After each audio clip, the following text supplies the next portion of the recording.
अंधेरा घना था। रोशनी की एक हल्की झलक ने कबीर की आंखों को चौंधिया दिया। उसने अपने चारों ओर देखा। वह एक ट्रेन में था, लेकिन उसे याद नहीं आ रहा था कि वह इसमें कैसे आया। डिब्बे में और भी लोग थे, लेकिन हर कोई उलझन में था। कोई भी यह नहीं जानता था कि वे कहां जा रहे हैं। ये कौन सी ट्रेन है? एक महिला ने घबरा कर पूछा। मुझे नहीं पता, कबीर ने जवाब दिया। पर यह ट्रेन रुकी क्यों नहीं? डिब्बे की खिड़कियों से बाहर झांकने पर सिर्फ घना कोहरा दिखाई दे रहा था।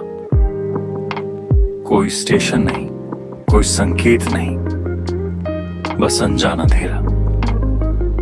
ट्रेन की गति स्थिर थी, न ज्यादा तेज न धीमी। तभी एक बूढ़े व्यक्ति ने कहा, क्या तुम्हें कुछ याद है? आखिरी बार क्या कर रहे थे? सबने सोचना शुरू किया। मैं ऑफिस से घर लौट रहा था, एक आदमी ने कहा। मैं अपनी बेटी के साथ फोन पर बात कर रही थी, महिला बोली। कबीर ने भी याद करने की कोशिश की। उसे हल्की हल्की यादें आईं। वह एक सुनसान सड़क पर था। तेज बारिश हो रही थी और फिर एक तेज रोशनी।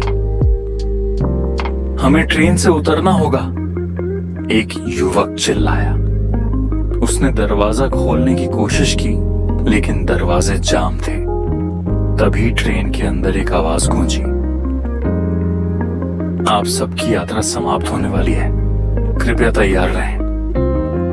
सबने घबराकर एक दूसरे की ओर देखा। ट्रेन धीरे धीरे धीमी हो रही थी। कोहरे के बीच एक स्टेशन उभरने लगा। नाम था मुक्ति धाम। कबीर का दिल तेजी से धड़कने लगा। क्या हम मर चुके हैं? उसने फुसफुसाते हुए कहा। शायद, बूढ़े व्यक्ति ने गंभीर आवाज में कहा। यह ट्रेन हमें हमारी नियति तक पहुंचाने आई है। स्टेशन पर उतरते ही सबकी यादें वापस आने लगी। वे सभी दुर्घटनाओं के शिकार थे। कुछ सड़क हादसों में, कुछ बीमारियों से, कुछ अन्य दुर्घटनाओं में। एक प्रकाश का दरवाजा सामने खुल गया। शांति, हल्की संगीत की ध्वनि और अपार सुकून का एहसास। अब हमें आगे बढ़ना होगा, बूढ़े व्यक्ति ने मुस्कुराकर कहा। एक एक कर सब उस रोशनी की ओर बढ़ने लगे, लेकिन कबीर पीछे रुक गया। मैं अभी तैयार नहीं हूं, उसने बुदबुदाया।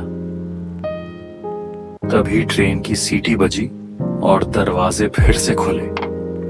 एक नई यात्रा शुरू हो रही थी। कबीर ने गहरी सांस ली और फिर से ट्रेन में चढ़ गया। शायद यह अभी अंत नहीं था। शायद कोई दूसरा मौका उसकी प्रतीक्षा कर रहा था।